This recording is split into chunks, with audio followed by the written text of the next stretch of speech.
महत्त्वाच्या या परिषदेस निमंत्रित करणारे सुकुमार कांबळे सर, माजी आमदार राजीव आवळे, अजिंक्य चांदणे, हाफिज मोहम्मद अली मुल्ला,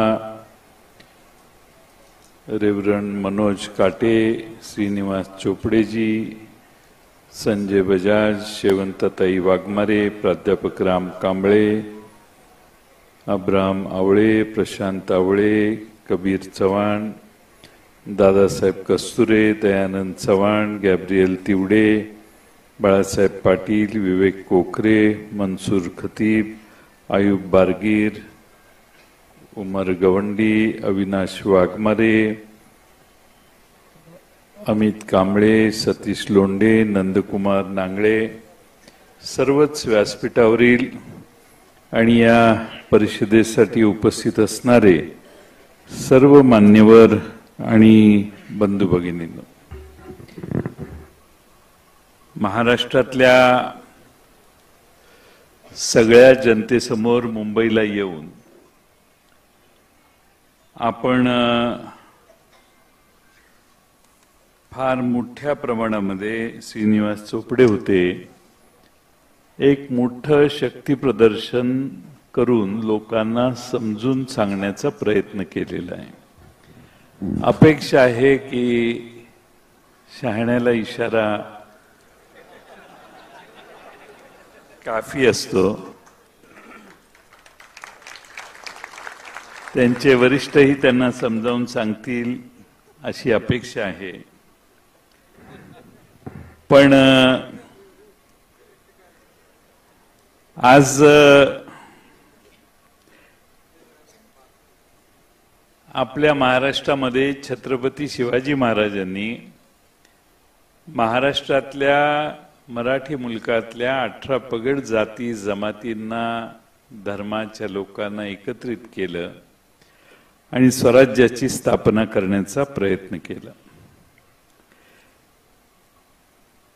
त्या छत्रपती शिवाजी महाराजांच्या पासून बहुजनांच्या कल्याणासाठी झटणारे महात्मा ज्योतिराव फुले, सावित्रीबाई फुले, छत्रपती शाहू महाराज ज्यांनी समता कशी आणली पाहिजे समाजात याचा स्वतः आदर्श घालून दिला, तिथपासून ते डॉक्टर बाबासाहेब आंबेडकरांच्या पर्यंत या भारतात समता निर्माण करण्यासाठी सर्वांनी आग्रह धरला आणि म्हणून त्या सर्वांना आदरस्थानी ठेवून तुम्ही आज ही ख्रिश्चन मुस्लिम अधिकार परिषद घेतली, त्याचं मी मनपूर्वक स्वागत करतो, तुमच्या सगळ्यांचं अभिनंदन करतो। आपल्या देशामध्ये आणि जगामध्ये आपला भारत देश हा वेगळा समजला जातो। आपलं सगळ्यात मोठं वैशिष्ट्य आहे ते आपलं वैविध्य आहे। वेगळ्या जाती, जमाती, धर्म या सगळ्यांच्या बरोबर आमच्या प्रत्येक राज्यातल्या संस्कृत्याही कमी अधिक प्रमाणात फरकाने देशभरातल्या प्रत्येक राज्याच्या वेगवेगळ्या आहेत। त्यामुळे प्रचंड वैविध्य असणारा हा देश आपण आपल्याकडं पिठलं भाकरी खातो, शेजारच्या खालच्या राज्यामध्ये इडली सांबार खातात, आपण पूर्वी धोतर घालायचो, शेजारच्या राज्यामध्ये लुंगी घालायचे। एवढं वैविध्य थोड्या थोड्या अंतरावर आहे आणि म्हणून कोणीतरी असं म्हटलेलं आहे की कोस कोस पर बदले पाणी, कोस कोस पर बदले पाणी, कोस कोस पर बदले बानी। कोसा कोसावर इथली भाषा बदलते, थोडा तरी फरक कोसा कोसावर वेगळ्या पहिल्या भाषेत आणि दुसऱ्या भाषेत असतो, हेल वेगळा असेल, शब्द वेगळे असतील। एवढ्या विविध वैविध्याने नटलेला भारत हा एकसंघ ठेवण्याची जबाबदारी ही या देशातल्या सगळ्या समाज सुधारकांनी धुरीणांनी डॉक्टर बाबासाहेब आंबेडकरांच्यावर घातली आणि त्या डॉक्टर बाबासाहेब आंबेडकरांनी जे संविधान दिलं त्यात ह्या देशातला उच्च नीच जाती धर्मातला भेद एका सपाट्यात एका रकाट्यात आणि एका रट्ट्यात ज्यांनी दूर केला त्या संविधानाची पूजा करून आपण हे सुरू केलेलं आहे तुमची परिषद. सगळे का त्याला मानतात? या देशातल्या कुणी शेजारी राहू पण तो समान आहे याचा आत्मविश्वास त्या संविधानाने या देशातल्या लहान लहान जाती धर्मात पसरलेल्या सामान्य माणसाला दिला. पूर्वी होतं राजे रजवाड्यांचं राज्य, त्यावेळी कशी उच्च नीचता चालत होती ते आमच्या अजिंक्य चांदणेंनी मगाशी सांगितलं. पण डॉक्टर बाबासाहेब आंबेडकरांच्या त्या संविधानाची पूजा का भारत करतो तर एका कलमाने सगळ्यांना एका लेवलला आणून त्यांनी बसवलं. ही संविधानाची सगळ्यात मोठी देणगी पृथ्वीवरच्या कोणत्याही देशात नाही, ती भारतात देण्यात आली, ती डॉक्टर बाबासाहेब आंबेडकरांनी दिली. आणि म्हणून Jawaharlal Nehru discovery of India ह्या पुस्तकात म्हणतात की भारतातील विविधता ही विखुरणारी नाही, भारतातली विविधता ही विखुरणारी नाही तर जोडणारी आहे आणि हीच खरी भारताची शक्ती आहे, हे जवाहरलाल नेहरू तेव्हापासून म्हणत आले. या विविधतेचा शक्ती म्हणून वापर करण्याची कल्पकता ही महात्मा गांधी, जवाहरलाल नेहरू आणि तेव्हाच्या सगळ्या कल्पक समाज सुधारकांनी, स्वातंत्र्यवीरांनी आणि सगळ्यांनी मान्य केली. आणि म्हणून ही विविधता जी आहे ती वेगवेगळ्या धर्माची असली तरी ती एकत्रित करण्याचं काम हे या संविधानानं केलेलं आहे. आज खरं म्हणजे 1947 साली देश स्वतंत्र झाला. शेजारचं पाकिस्तानचं काय झालं, पलीकडं अफगाणिस्तानचं काय झालं, अगदी बांगलादेशला आपण स्वतंत्र केल्यानंतरही बांगलादेशची अवस्था काय झाली. धार्मिक कट्टरता ज्यावेळी निर्माण होते त्यावेळी त्या देशाची प्रगती होत नाही. हे मी नाही, जगातल्या सगळ्या प्रगतिशील असणाऱ्या अर्थसत्तांनी देशांनी सिद्ध केलेलं आहे. आणि म्हणून पंडित जवाहरलाल नेहरूंपासून या देशामध्ये काय स्वीकारलं तर सर्व धर्मभाव स्वीकारण्याचं काम तेव्हापासून झालं. हे संविधान सर्व धर्मभाव सांगतं, कारण जगाच्या पाठीवर जे धार्मिक एकांधता, धार्मिक एकाधिकारशाही निर्माण झाली त्या देशांची मित्रांनो प्रगती झाली नाही, त्या देशांची अधोगती झाली.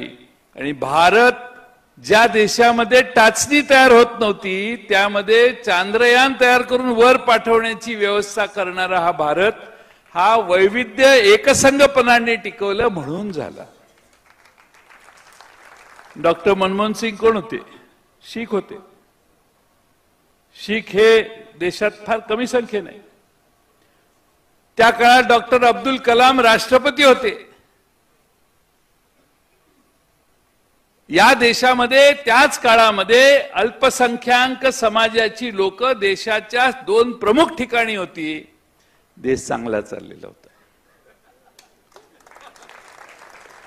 कधी ऐकले का त्यावेळी हिंदू खतरे में म्हणून? ह्या मागच्या 10-12 वर्षातच हिंदू खतरेमध्ये का आला? ह्यांच्या हातात सत्ता असताना जर हिंदू खतऱ्यात असेल तर पुन्हा आम्हाला सत्ता द्या, हिंदूंना संरक्षण देण्याची व्यवस्था आम्ही करतो. मी हे सत्तेसाठी नाही बोलत. अरे लेकांनो, तुमचीच खाल्ली आणि वर सत्ता आणि तुम्ही म्हणता हिंदू खतरे में. अरे काय चाललंय काय? हिंदू बळकट आहे, समर्थ आहे, पण माझा हिंदू हा सर्वांना समान घेऊन इतर धर्माचं अस्तित्व मान्य करणारा आहे आणि तो हिंदू भारतात आहे. म्हणून हा देश आजपर्यंत चालत आलेला आहे. बहुसंख्य समाज हिंदूंचा आहे, पण या भारतातल्या हिंदूंनी हे मान्य केलेलं आहे की आम्हाला ख्रिश्चन असतील, मुस्लिम असतील, पारशी असतील, शीख, ईसाई, कोणताही समाज असेल, आम्हाला मान्य आहे, आम्ही एकत्रित चालण्याचं काम करू. या देशावर ज्याची निष्ठा आहे, ज्याला या देशाबद्दल प्रेम आहे, हा जो या देशाला मान्य करतो, देशाच्या अस्तित्वावर प्रेम करतो, देशप्रेम करतो, तो कोणीही भारतीय, कुठल्याही धर्माचा, कुठल्याही जातीचा असो, कुठल्याही समाजाचा असो, तो आम्हाला मान्य आहे. ही भूमिका देशातल्या बहुसंख्य हिंदूंनी घेतलेली आहे, हे कुणीही विसरता कामा नये. त्याचं भान ठेवून राजकारण प्रत्येकाने केलं पाहिजे. एखाद्या अल्पसंख्याक समाजाचा द्वेष निर्माण करायचा आणि त्यामुळे आपण आपल्या समाजाची किंवा आपण ज्या समाजात आहोत त्याची फार मतं मिळतात, हा एक गैरसमज पसरतोय. आणि याच्याशिवाय अरे विकासावर बोला, काय प्रगती करायची ह्याची चर्चा करा. त्या प्रगतीमध्ये 100 माणसं जर हिंदूंची असतील तर 10-20 माणसं लोकसंख्याच त्यांची कमी आहे, ती येतील अल्पसंख्याक कोणी असतील ती. या देशात जैन समाज आहे, या देशामध्ये वेगळे समाज आहेत आणि आपल्याला त्यांना बरोबरच घेऊन चालत जावं लागेल. ही भूमिका आपल्या सगळ्यांना गांभीर्यानं घ्यावी लागेल. ही काही कुणावर राजकीय कोटी करण्यासाठी भूमिका नाही आमची. आम्ही भूमिका जगत आलेलो आहोत. आम्ही कोणत्याही धर्माचा द्वेष करू शकत नाही. त्या धर्माने आमच्यावर अतिक्रमण केलं तर नक्की त्याचं प्रत्युत्तर आम्ही देऊ शकतो, पण त्यांचा द्वेष करण्यापेक्षा त्यांना सरळ मार्गावर आणण्यासाठी जे काही विधिवत त्या संविधानात दिलेलं आहे त्याप्रमाणे डॉक्टर बाबासाहेब आंबेडकरांनी या सगळ्याची तजवीज केलेली आहे. आपण कायद्याने वागू ना. कायदा हातात घेऊन कुणाला तरी मारल्यानंतर आपल्याला फार मोठं स्फुरण चढत असेल तर तो त्यांचा गैरसमज आहे असं माझ्यासारख्या कार्यकर्त्याला वाटतं. आज खरं म्हणजे आपण या देशामध्ये अलीकडे एक मोठा प्रॉब्लेम झालाय. वाचाळवीरांची संख्या लय वाढली आहे, कारण मार्केटच नाही ना.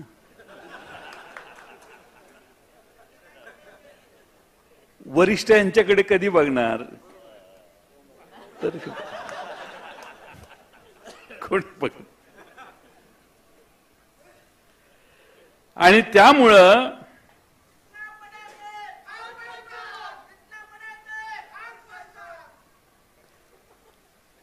आपण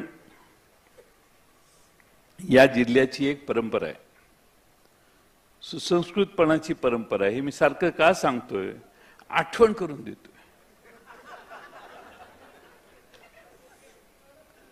फार मोठमोठ्या माणसांनी या देशातनं, या जिल्ह्यातनं भारताच्या स्वातंत्र्य सैनिकांना, भारताला स्वातंत्र्य मिळवून देण्यासाठी संग्राम केला. अरे हा ब्रिटिशांना न घाबरलेला जिल्हा आहे, यांचं काय घेऊन बसता. वसंतराव दादांनी ज्यावेळी सांगलीच्या तुरुंगातनं उडी मारली, गोळी मागणं झाडत असताना देखील आपल्याला स्वातंत्र्य लढ्यासाठी लढाई करायची म्हणून तिथून बाहेर पडले धाडसानं, तो हा सांगली जिल्हा आहे. ह्या जिल्ह्यामध्ये आणि मी ज्या भागातून येतो त्याचं तर वैशिष्ट्य लय मोठं आहे. हा जिल्हा लढाऊ आहे, हा प्रेमानं जिंकता येतो. जिंकायचं असेल जिंका, प्रेमानं जिंका यार, असं का करताय. सामान्य माणसांवर, गोरगरिबांवर प्रेम करा, सर्व जाती धर्मांवर प्रेम करा. ही माणसं तुम्हा सगळ्यांना डोक्यावर घेतील, काय अडचण नाही. पण समाजामध्ये, जाती जातीमध्ये भेद करून फार समजूतदार आणि हुशार लोकांचा जिल्हा आहे आणि तो जसा डोक्यावर घेतो तसा पायाखाली देखील घेतो, हे जरा समजून घ्या. मी आपल्याला खरं म्हणजे डॉक्टर बाबासाहेब आंबेडकरांचं एक वाक्य सांगतो. त्यांनी त्यावेळी सांगितलं होतं की समाजाची खरी उन्नती ही एकोपा, बंधुता आणि समानतेवर आधारलेली असते. मी मगाशी जे सांगितलं शेजारच्या देशांची परिस्थिती, एकोपा पाहिजे, बंधुता पाहिजे आणि समानता पाहिजे. आणि ही समानता ही डॉक्टर बाबासाहेब आंबेडकरांना जी अभिप्रेत होती ती आजपर्यंत या देशात निर्माण करण्यासाठी अंधश्रद्धेत अडकलेला हा देश होता. पंडित जवाहरलाल नेहरूंनी काय केले सारखं सांगतात, त्यावेळी लय अंधश्रद्धा होती. काही वर्ण दिल्लीहून फतवा निघाला तरी धार्मिक, सामाजिक वेगळ्या जातीमध्ये एवढ्या चालीरीती वेगळ्या होत्या की त्या चालीरीतींनीच न्यायनिवाडा होऊन समाजातले निर्णय व्हायचे. असा हा देशातला वेगळ्या कानाकोपऱ्यात पसरलेला समाज होता. आदिवासी प्रचंड मोठ्या संख्येनं जो आदिवासी क्षेत्रातला सामान्य माणूस आहे त्याच्या श्रद्धा, त्याच्या परंपरा या वेगळ्याच आहेत. या सगळ्यातनं पंडित जवाहरलाल नेहरूंनी हळूहळू मार्ग काढला. म्हणून आपण एका व्यासपीठावर सगळे बसतोय. कुणी इथं मोठा नाही, कुणी इथं लहान नाही. इथंही आपण एकाच भावनेनं आलेलो आहोत की हे जे चाललंय ते थांबावं. आम्ही भारतासाठी आमच्या वतीनं जे काही आमचं आयुष्य आहे ते आतापर्यंत पूर्ण ताकदीनं लावलेलं आहे, पुढेही लावणार आहोत. पण यात वेगळी भूमिका कुणी घेऊ नये, ही भूमिका सामान्य माणसांच्या बद्दल आहे.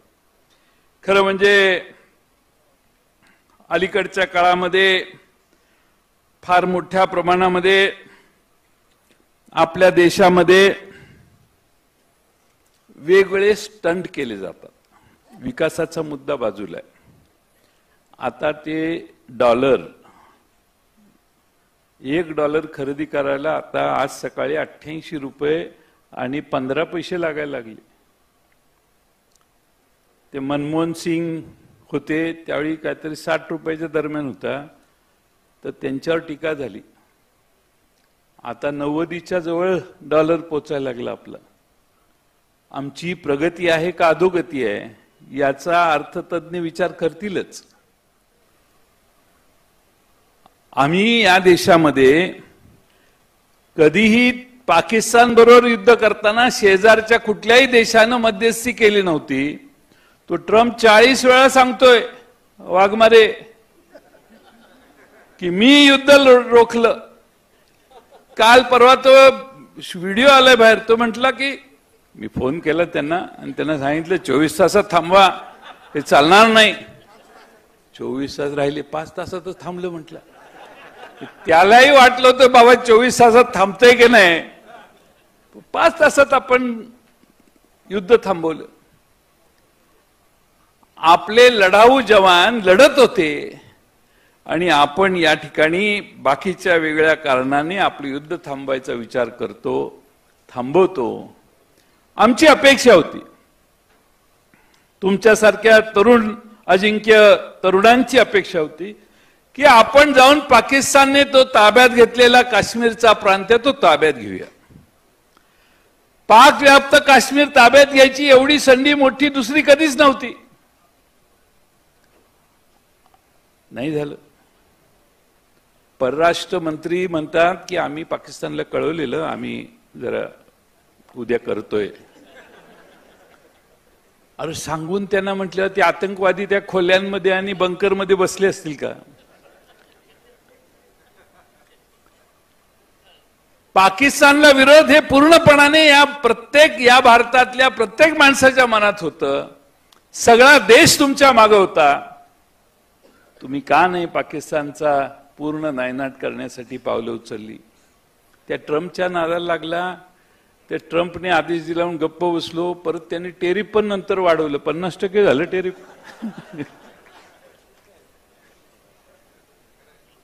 ते तर नाही, आता कापसाची आयात पण कमी केली, आयातीवरचा कर काढला.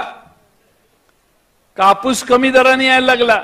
देशातल्या कापूस उत्पादकांचं मात्र, देशातल्या सोयाबीन उत्पादकांचं मात्र अनेक प्रश्न आहेत. ते जाऊ दे, तो विषय आजच्या सभेचा नाहीये. पण मी या ठिकाणी यासाठी हे सांगतोय की ह्या देशाची प्रगती व्हावी, या देशात सगळ्यांनाच वाटतंय की या देशाची प्रगती व्हावी, जे चांगलं आहे त्याला चांगलं म्हणण्याची आमची सगळ्यांची धारणा आहे. अलीकडे काय चाललंय, शिवाजी महाराजांचं नाव घ्यायचं. शिवाजी महाराजांचं मुस्लिम विरोधी होते असं सांगायचं काम अलीकडे चाललंय. त्यांचे शिवरायांचे अंगरक्षक ही मुस्लिम होते.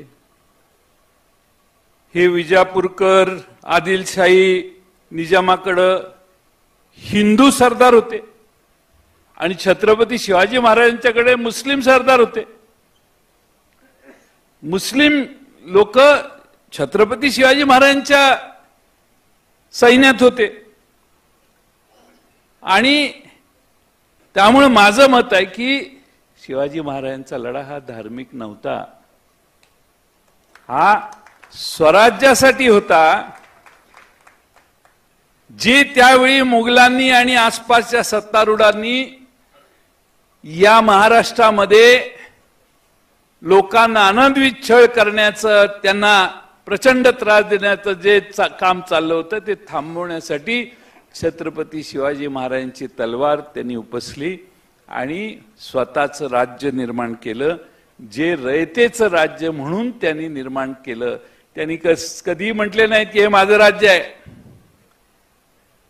तुम्ही दृष्टिकोन बघा, त्यांनी रयतेचं राज्य निर्माण केलं. सर्व जाती धर्मातली लोक या त्यांच्या सैन्यात होती. त्यांनी त्यात मराठा असेल, माळी असेल, धनगर असेल, रामोशी असेल, मातंग समाज असेल, महार समाज असेल, आगरी असतील, वंजारा असतील, कोळी असतील, सगळ्या जाती मुस्लिमांसकट त्यांच्या सैन्यात होत्या. हे आपल्याला विसरता येणार नाही. पहिला स्वराज्याचा सरनोबत नूर खान बेग होता. घोडदळातील अत्यंत महत्वाच्या पदावर सिद्दी हलाल होता. पन्हाळा वेढ्यातून शिवाजी महाराजांची सुटका करण्यासाठी नेताजी पालकरांच्या खांद्याला खांदा लावून हे लढले. शिवाजी महाराजांच्या अंगरक्षक होते, त्यातही मुस्लिम समाजाचे अनेक अंगरक्षक होते.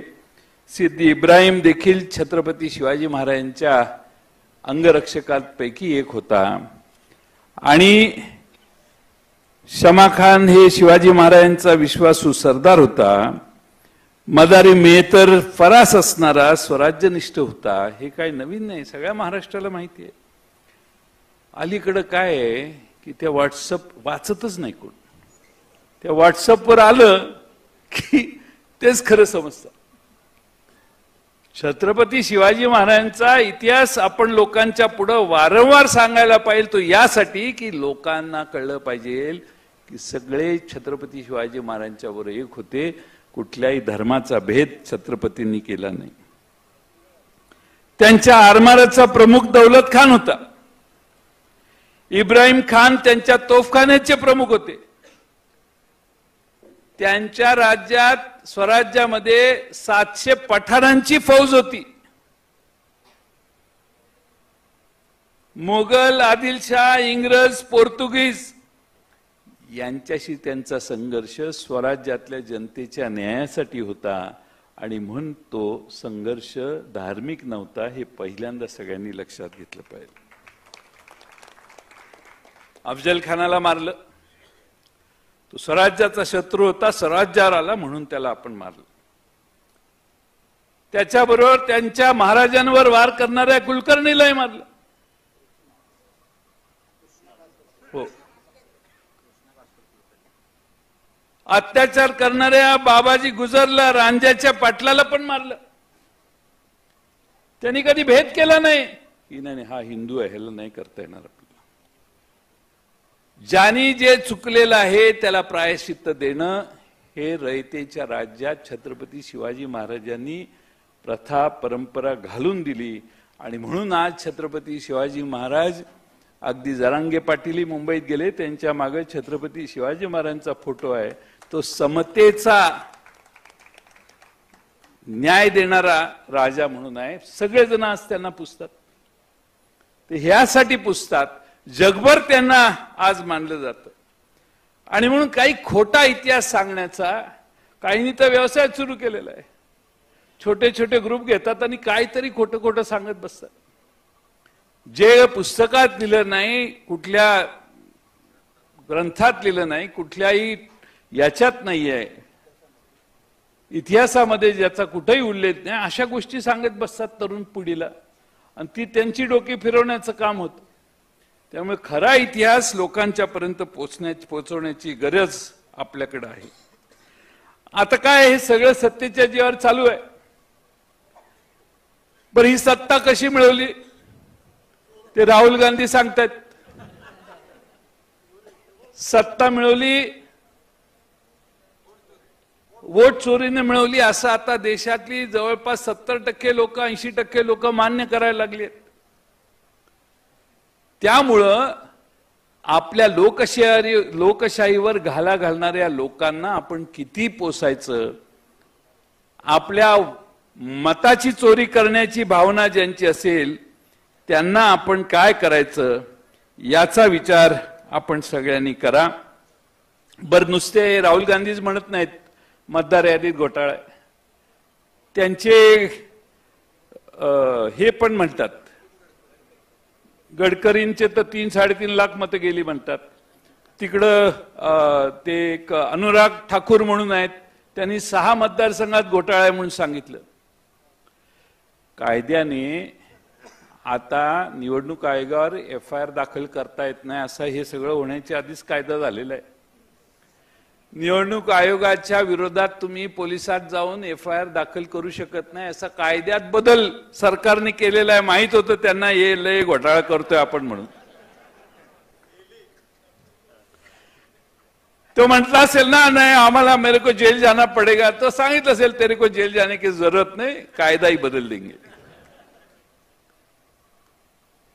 या देशामध्ये काय चाललंय याचा देशाच्या देशभक्त नागरिकांना माझी विनंती आहे, जरा विचार करा, अभ्यास करा. तुमच्या माझ्या मताचा अधिकार जो त्या संविधानाने डॉक्टर बाबासाहेब आंबेडकरांनी दिलेला आहे त्यालाच सुरुंग लावण्याचं काम जर या देशात होत असेल तर आपण एकसंघपणाने, एकत्रितपणाने, ताकदीने उभा राहिलं पाहिजे. एवढीच माझी आपणा सर्वांना विनंती आहे. आता ते हायकोर्टात जजच्या, एक हायकोर्टाचा जज होता, त्या घरी पैसे होते, आउट हाऊस मध्ये पैसे, अजिंक्य, ते जळले, आग लागली, सापडल्यावर जाळले असतील.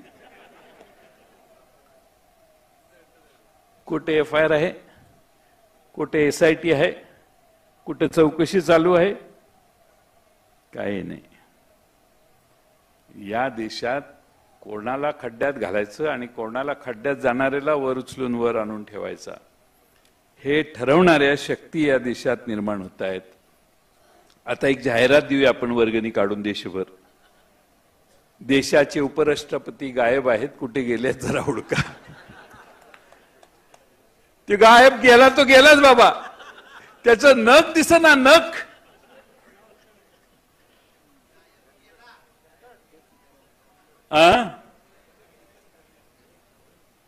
नख दिसेना. सुकुमार कांबळे आतापर्यंत 10 वेळा विचारले असेल, मला म्हणतात साहेब ते कुठे गेला असेल उपराष्ट्रपती. आता काय मी त्याला घेऊन गेलो का काय, मला का विचारताय. या देशात उपराष्ट्रपती गायब होऊ शकतो, तुम्ही आम्ही तर किती झाडकी पत्ती. हे जे नखरे चाललेत ना ते त्या जीवावर चाललेत की आम्ही काही करू शकतो या देशात. हे काय घेऊन बसलेत. हे कोण काढला गॅब्रियल, कोण काढला अजिंक्य, कोण काढला सुकुमार, कोण कांबळा श्रीनिवास काढले, कोणाचं काहीही करू शकतो. हा आत्मविश्वास या देशातल्या काही लोकांच्या मनात सत्तारूढ लोकांनी निर्माण केलेला आहे. आणि म्हणून माझी आपणा सगळ्यांना विनंती आहे की आपण ही परिषद समाजात भीतीचं वातावरण राहू नये म्हणून घेतोय. समाजाला भीती दाखवणाऱ्या लोकांच्या पासून घाबरण्याची गरज नाही। या ठिकाणी बळजबरीनं कुणाची धर्म बदलण्याचं काम असेल तर त्याला आम्ही देखील विरोध करू। कोणाची इच्छा नसेल आणि त्याचा धर्म परिवर्तन होत असेल बळजबरीनं तर त्याला आम्ही देखील विरोध करू। पण त्यासाठी पोलिसांनी काम करावं आणि ते सिद्ध करावं ना। तुम्ही आम्ही कोण निर्णय घेणार की यांनी हेच केलं म्हणून? काहीतरी प्रूफ पाहिजे, काहीतरी एव्हिडन्स पाहिजे।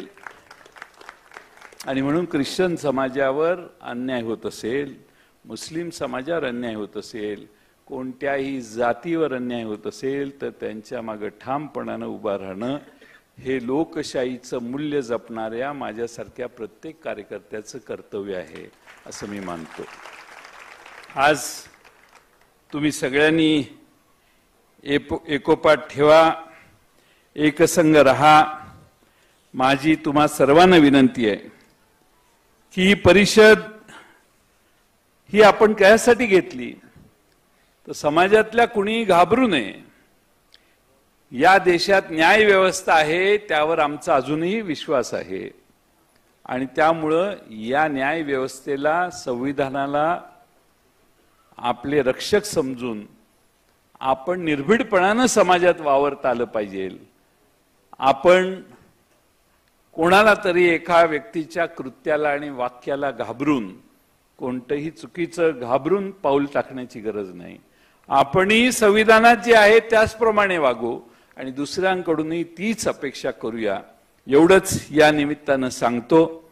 आज आपण तुम्ही सगळ्यांनी एक साने गुरुजींचं वाक्य आहे, कुणाना व्यर्थ शिनवावे, कुणाना व्यर्थ हिनवावे, समस्ता बंधू मानावे, जगाला प्रेम अर्पावे। प्रभूची लेकरे सारी, तयाला सर्वही प्यारी, कुणाना तुच्छ लेखावे, जगाला प्रेम अर्पावे। शाळेत गेले असतील तर हे त्यांना शिकलं असेल ते, असं मला वाटतं। अपेक्षा करू परमेश्वराकडे, हीच प्रार्थना, देव त्यांना सुबुद्धी देव, एवढीच अपेक्षा मी व्यक्त करतो। आपण सगळे इथं एकत्रित आलात। सुकुमार कांबळे सरांनी अतिशय आग्रहानं तुम्हा सगळ्यांना बोलवलं। तुम्ही स्वतः सगळे मोठ्या संख्येने इथं आलात। आमचे अजिंक्य चांदणे बीडवरून आले, एक पट्टीचा वक्ता, आपल्या भूमिकेशी निष्ठ असणारा, खड्या आवाजात आपले विचार सुनावणारा आणि बेधडक असा हा कार्यकर्ता आहे। मी पहिल्यांदा त्यांचं भाषण ऐकलं तेव्हापासून माझं त्यांच्यावर प्रेम आहे। आज तुमच्या सगळ्यांच्या समोर त्यांचं अतिशय शांत, म्हणजे 100 मार्कापैकी 20 मार्काचंच भाषण झालेलं आहे। मैदानात त्यांची भाषणं ऐकली तर ती 80-90 पर्यंत जाते स्पीड। पण आपल्या सर्वांच्या समोर बीडहून ते इथं आले, त्यांचंही मी मनपूर्वक स्वागत करतो। श्रीनिवासजी आपलेही आभार मानतो। तुम्हाला एकच सांगतो की आम्ही कायम तुमच्या पाठीमागे आहोत, तुम्ही काही चिंता करू नका। आपल्या सर्व धर्मांना एकत्रित ठेवण्याचं काम या जिल्ह्यात आम्ही सगळे करू इच्छितो आणि त्यामुळं तुम्ही कधी मनातनं अशी शंका येऊन देऊ नका की ठीक आहे सगळे आले नसतील आज, पण आमची सगळ्यांची ही भावना आहे की आपण एकत्रित राहिलो तरच या सांगली जिल्ह्याचा, महाराष्ट्राचा आणि देशाचा विकास होईल आणि तीच भूमिका आपल्या सर्वांच्या मनात असू दे अशी अपेक्षा व्यक्त करतो। प्रश्न राहिला माझ्या मतदारसंघाचा, माझा प्रॉब्लेम काय आहे, मी मंगळसूत्र चोरांच्या विरोधी लढत नाही. प्रॉब्लेम आहे.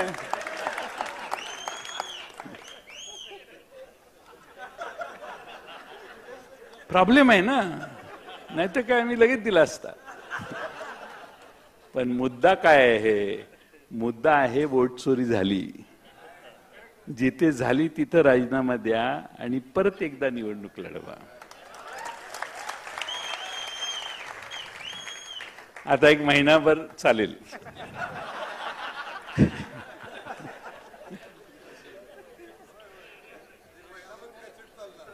समाजामध्ये असेही काही लोक लागतात जे निंदा करणारे असावेत. आता अलीकडे मी तयार करायला लागलोय काही लोक. मी पुन्हा एकदा मला इथं बोलवल्याबद्दल आपल्या सगळ्यांचं, राजीव आवळेजी आमचे इचलकरंजीहून आले, आमचे जुने मित्र आहेत, ते अनेक वर्ष आम्ही एकत्रित काम करतोय, ते इथं आले. मौलासाहेब आले, त्यांचेही मी मनपूर्वक आभार मानतो.